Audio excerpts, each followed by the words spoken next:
back to A Dangerous Thing with Chip Chantry and James Heskey. James, what are you going to teach me today, buddy?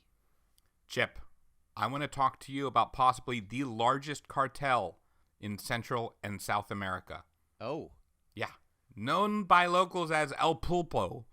Throughout the 20th century, it was responsible for the deaths of thousands, the enslavements of hundreds of thousands, maybe millions, overthrowing of democratically elected governments.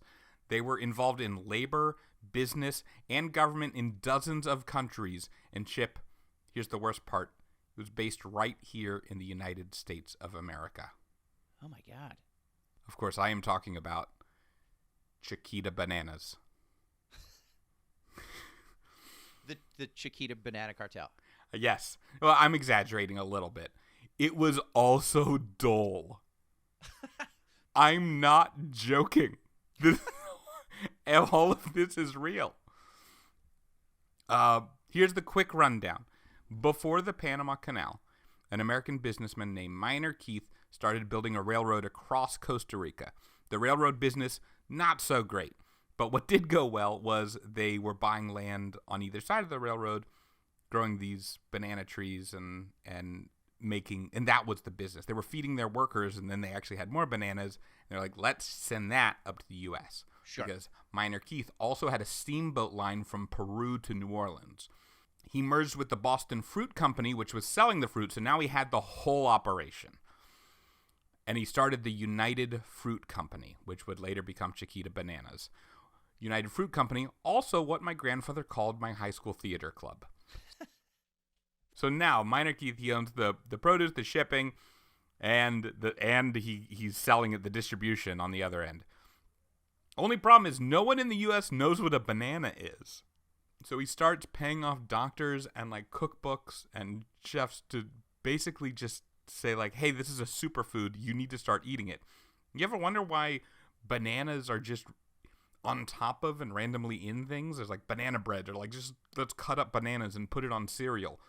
That's from that era. So Minor Keith Dr. Oz'd bananas into the United States. 100%. It's just like, hey, let's make banana bread. Let's chop it up on cereal. Mix it in with your syrup. I don't know. It was $18.99. Anything went. Sure. Now they're a big business, and they can become El Pulpo, the octopus. That's what that means. Oh, they're also just an efficient business. They run well. They know how to organize things. So, and they have all these government contacts. So in 1901, Guatemala hires them to run their postal service. In 1913, they create the Tropical Radio and Telegraph Company. And in 1922, they invent Ultimate Frisbee, probably. I don't know. I stopped looking. By the 1930s, two of the largest employers in Central and South America are the United Fruit Company and Standard Fruit Company, which would go on to become Chiquita and Dole. Okay. And this is also where the term Banana Republic comes from. So foreign companies come in, use up one of your resources, and also they hire your entire country. And if they were to ever leave, you are screwed. It's like so they're running the country. They are running your country. It's like if Massachusetts were its own country and America really did run on Duncan. Like that's kind of of course, where we would be. They also have really strong business and government ties in the U.S. and can use our military as mercenaries and break up labor strikes. Oh, so they're going and using the U.S. military to break up the U.S. military. Mm-hmm. Because now fruit is such a big part of our economy. They're like, oh yeah, well, these bananas are too important. So they would use U.S. soldiers to come down and crack down on the workers so that they could keep paying probably slave wages. 100%. And that is something that the local governments didn't want. So in 1928, the United Fruit Workers went on strike in Colombia. And Colombia was like, well, we really don't want the U.S. forces in our backyard this time. So we're going to send our own military in. And they killed 1,000 people, men, women, and children. It was a massacre. It was awful. And here's what they were striking for, Chip. They wanted less than 80-hour weeks, and they wanted to be paid in cash instead of coupons for the company store. This was not exactly like Bernie Sanders' Thanks, Obama. far left thinking here. They just wanted to be able to work for a little bit of money. Yeah. So that's early part of the 20th century. 1954, they got the CIA to help overthrow the democratically elected Guatemalan government that had just been elected. And guess what their platform was, Chip? Just guess. Take a guess. Labor unions. Close. Banana workers' rights. Specifically, banana workers' rights. And the CIA. This isn't what in 1950? 1954. Under the guise of we're stopping communism. Sure. The Bay of Pigs. We're getting cheap fruit. The Bay of Pigs invasion in 1961, funded by banana companies. 9/11? Maybe. I don't know. I don't know.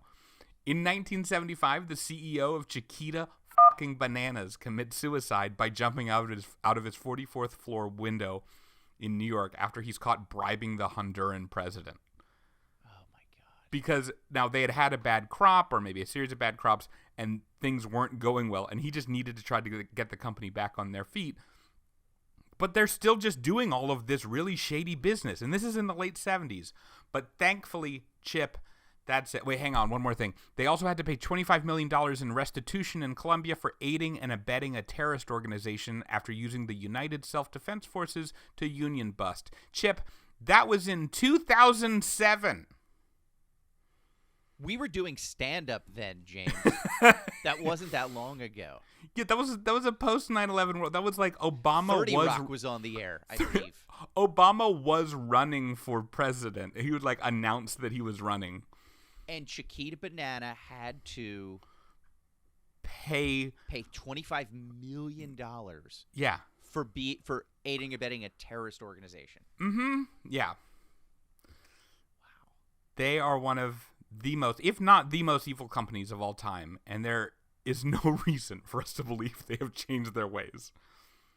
No, I mean that having been said, Chip, I cramp very easily, and these things are full of potassium. And that does look delicious. They're sweet, but they're not too sweet. Yeah. And you can get them for like 60 cents at a bodega. And just picture that little Honduran hand that pulled it off the tree.